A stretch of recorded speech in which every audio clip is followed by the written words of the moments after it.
Oi, gente, acabei de fazer a colheita do mel das minhas abelhas jataí e resolvi mostrar a vocês um pouquinho também de como é dentro de um enxame, quem são as operárias, quem é a rainha e como é um pouco a biologia do animalzinho antes de postar o da colheita. Eu escolhi hoje trabalhar com a jataí, que é a abelhinha com que eu comecei na meliponicultura, então tem um xodózinho especial por ela.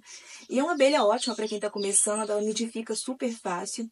E além de jataí, ela é conhecida como a abelha indígena, porque já era uma abelha muito explorada pelos nativos brasileiros bem antes da invasão portuguesa, e também como abelha sem ferrão, porque como quase todas as abelhas do Brasil, elas têm o ferrão atrofiado, então elas não podem picar, e não injetam veneno na gente. E uma curiosidade interessante é que, apesar disso, elas têm as mandíbulas muito fortes. Então, elas podem morder a gente, dar pequenos beliscõezinhos, assim. E por isso, quando a gente vai trabalhar com elas, a gente vai diminuir o máximo o estresse para não vir muita abelha em mim, não grudar na minha roupa, no meu cabelo. Elas tendem a se atrair tanto pelo rosto quanto por cores muito escuras. O branco é a cor que elas menos vão se atrair, o preto é a cor que elas mais vão se atrair. Então, eu dou preferência para usar roupas brancas quando vou trabalhar com abelhas, cabelo preso, de preferência com uma touquinha. E eu preciso pensar também na temperatura que está esse dia. Se o dia estiver quente, bacana, ótimo, a gente pode trabalhar. Se estiver frio, a gente não mexe com a abelha. Porque aqui dentro é como se fosse uma chocadeirinha. Elas estão numa temperatura constante, super quentinhas. Tem ovinhos sendo chocados, larvinhas que acabaram de nascer. Então, se eu abro esse enxame aqui no dia frio, elas vão sofrer um choque térmico e vão morrer. Eu posso perder todo o meu enxame. E mesmo se eu não perder o meu enxame, esse desconforto térmico muito grande vai causar muito estresse, mal-estar para os animaizinhos. Como eu disse, abelhas de Thaís são abelhas que nidificam muito fácil, então você pode criar ela em cabaça, em bambu. E esse modelinho que eu escolhi trazer para vocês é a caixinha do modelo ímpar, que é uma caixinha que já pensa o modelo como ela se organiza na natureza e facilita um pouco a racionalização para a gente entender aqui. Esses dois primeiros módulos são o que a gente chama de ninho. A gente nunca mexe neles. É onde a rainha fica, onde vão ficar os discos de cria, os filhotinhos, as larvinhas recém-nascidas. Não há por que mexer, a gente nunca vai mexer, a não ser hoje que eu vou mostrar para vocês as estruturas.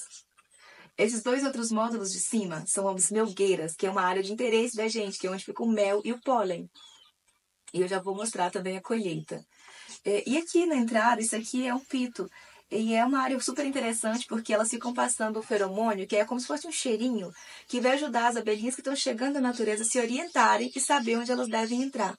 Esse aqui, como vocês podem ver, está super saudável, grande, e a cor clarinha que demonstra que tem a abelha passando ali o tempo todo. E agora eu vou mostrar aqui dentro. Então, vamos agora abrir a primeira caixinha e já de cara eles apresentam o própolis.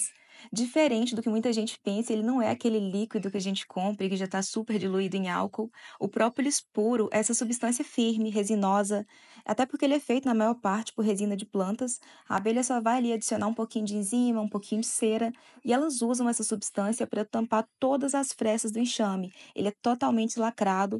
Isso vai servir para o enxame ficar com a temperatura constante lá dentro, segurar a temperatura e não ter grandes oscilações.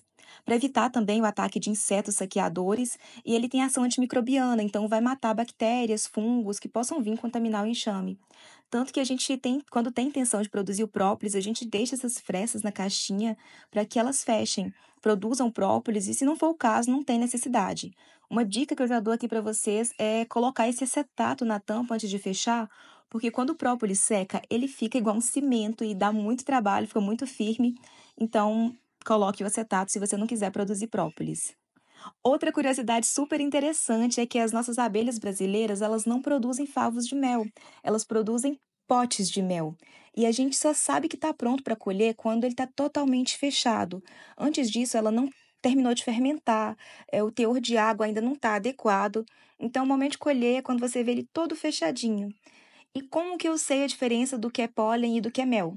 O mel vai ficar nesses mais translúcidos e o pólen, ele fica nesses potes mais douradinho, já que o mel é extremamente rico em carboidratos e o pólen é rico em proteína. Esses dois juntos formam o que a gente chama de pão de abelha, e é o que uma operária média vai comer no dia a dia. Agora eu vou mostrar o ninho, E nesse módulo a gente não costuma mexer no dia a dia, porque não tem necessidade mesmo. Vocês vão observar que ele tem potes de mel, ele tem pólen, e a gente não mexe em hipótese nenhuma. Esse mel aqui pertence às abelhas. Se a gente tirar, elas vão ficar sem reserva nenhuma.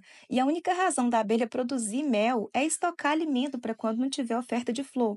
A gente só colhe o que é excedente, que é aquele que está nas melgueiras. Se a gente quer ser bom produtor de mel, a gente tem que ser bom criador de abelhas. E esse invólucro de cera aqui, ele serve como uma proteção para as crias e mantém elas assim bem quentinhas. Essa bolachinha aqui é o que a gente chama de disco de cria. Cada bolinha dessa possui uma abelhinha em desenvolvimento e uma porção de geleia real, que é também um alimento da rainha durante toda a vida. A rainha só come geleia real. E olha que sorte, deu pra ver a rainha. É fácil perceber quem é a rainha pela desproporção do corpinho dela. Tem esse abdômen gigante porque tá sempre fazendo postura e por causa desse popozão ela perde a capacidade de voar, inclusive.